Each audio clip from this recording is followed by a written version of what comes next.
Hello friends, இன்றைக்கி பார்த்தீங்கன்னா நம்ம ஃப்ரிட்ஜ் எப்படி க்ளீன் பண்ணுறதுன்னு பார்க்கலாம். அது வந்து ஃப்ரிட்ஜ் ஸ்மெல் வராமல் இருக்கிறதுக்கும் க்ளீனாக எப்படி வச்சுக்கணும்னு பார்க்கலாம். அதுக்கு தேவையான பொருள் பார்த்தீங்கன்னா வினிகர், லெமன், பேக்கிங் சோடா எடுத்திருக்கேன். இப்போ எப்படி க்ளீன் பண்ணுறதுன்னு பார்க்கலாம். ஃப்ரிட்ஜ் பார்த்தீங்கன்னா பழைய ஃப்ரிட்ஜ் தான், 2 months once தான் க்ளீன் பண்ணுவேன். இப்போ ஓப்பன் பண்ணி அதுக்குள்ளே இருக்கிற ட்ரே எல்லாமே நம்ம வெளியே எடுத்துடலாம்.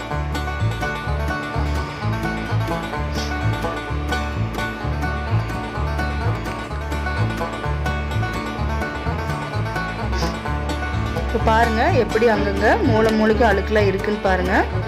இதில் பார்த்தீங்கன்னா புழு இந்த மாதிரிலாம் இருந்துச்சு. அதெல்லாம் நான் கொஞ்சம் லைட்டாக க்ளீன் பண்ணி வச்சுருக்கேன். அது ரொம்ப ஸ்மெல்லாக இருக்கிறதுக்காக நான் இந்த மாதிரி யூஸ் பண்ண போகிறோம். பாருங்கள் எப்படி இருக்குதுன்னு.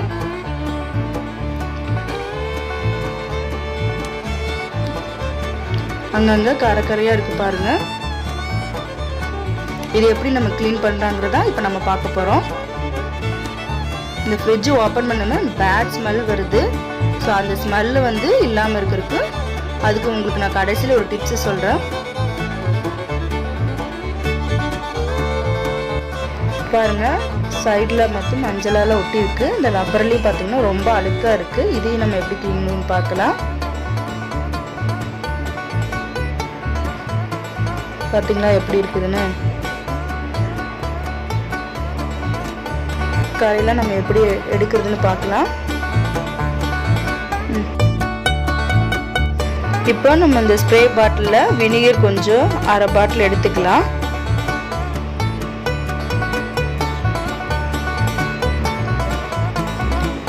பேக்கிங் சோடா 1 டீஸ்பூன் நம்ம ஆட் பண்ணிக்கலாம். போட்டனே வந்து நுர மாதிரி வரும். இதான் பேக்கிங் சோடா. இப்போ 1 டீஸ்பூன் பேக்கிங் சோடா ஆட் பண்ணிக்கிறேன். பாருங்கள் எப்படி நுர வருதுன்னு.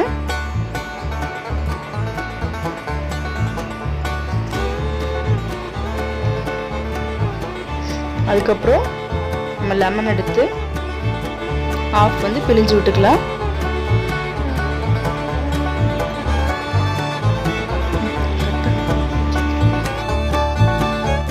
லெமன் பிழிஞ்சு விட்டுட்டு அப்புறம் கொஞ்சமாக தண்ணி எடுத்து நம்ம ஸ்ப்ரே பண்ணிக்கலாம்.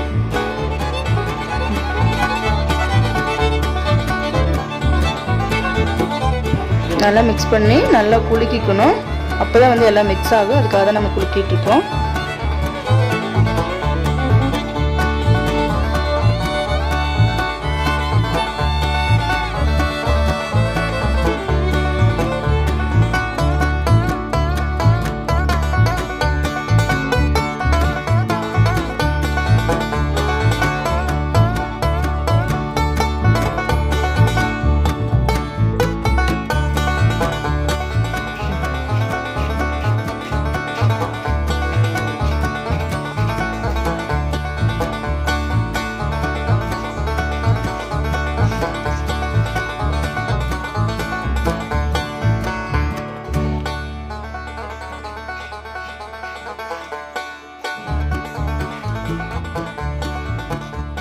இப்போ பார்த்தீங்கன்னா நல்லா ஸ்ப்ரே பண்ணி விட்டுட்டு ஒரு 5 நிமிஷம் நல்லா ஊற வச்சுட்டு நம்ம ஒரு துணியால் வந்து நல்லா தேய்ச்சிடுவோம். சுத்தமாக வந்து க்ளீன் ஆயிடும். ஆனால் வினிகருக்கு வந்து அந்தளவுக்கு எஃபெக்ட் இருக்குது. நம்ம ஒரு இடத்துல தேய்க்க இன்னொரு இடத்துல வந்து ஊறிடும். அப்போ நம்மளுக்கு துடைக்கிறதுக்கு ரொம்ப ஈஸியாக இருக்குது. பாருங்கள் இப்போ எவ்வளோ ப்ரைட்டாக இருக்குதுன்னு. பழைய ஃப்ரிட்ஜு தான்.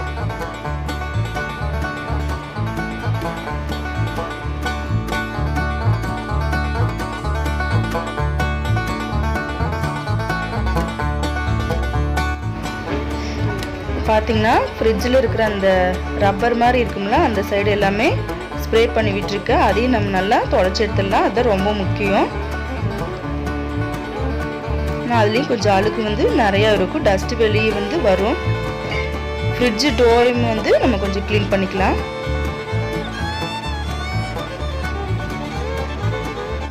இப்போ பார்த்தீங்கன்னா ஃப்ரிட்ஜெல்லாம் வந்து நல்லா தொடச்சி எடுத்தாச்சு. பார்த்தீங்கன்னா இப்போ நல்லா க்ளீன் ஆயிடுச்சு. எந்த ஸ்மெல்லும் வரல. அப்புறம் பர்மனெண்ட்டாக வந்து ஸ்மெல் வராமல் இருக்குது. ஒரு டிப்ஸ் சொல்கிறேன்னு சொல்லியிருந்தேன். ஒரு பவுலில் பார்த்திங்கன்னா பேக்கிங் சோடா வந்து கொஞ்சமாக எடுத்துக்கணும்.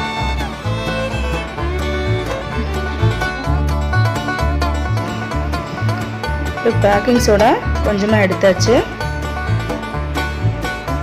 இது கூட நம்ம இப்போ ரோஸ் வாட்டர் கொஞ்சம் ஆட் பண்ண போகிறோம்.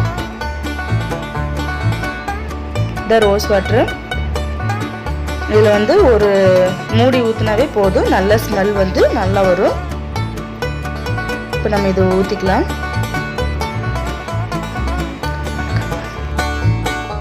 சும்மா ஒரு மூடி ஊற்றினா போதும். இது வந்து நம்ம ஃப்ரீசருக்குள்ளே வச்சிடலாம். எப்போ ஓப்பன் பண்ணாலும் நல்லா ஸ்மெல்லாகவே இருக்கும்.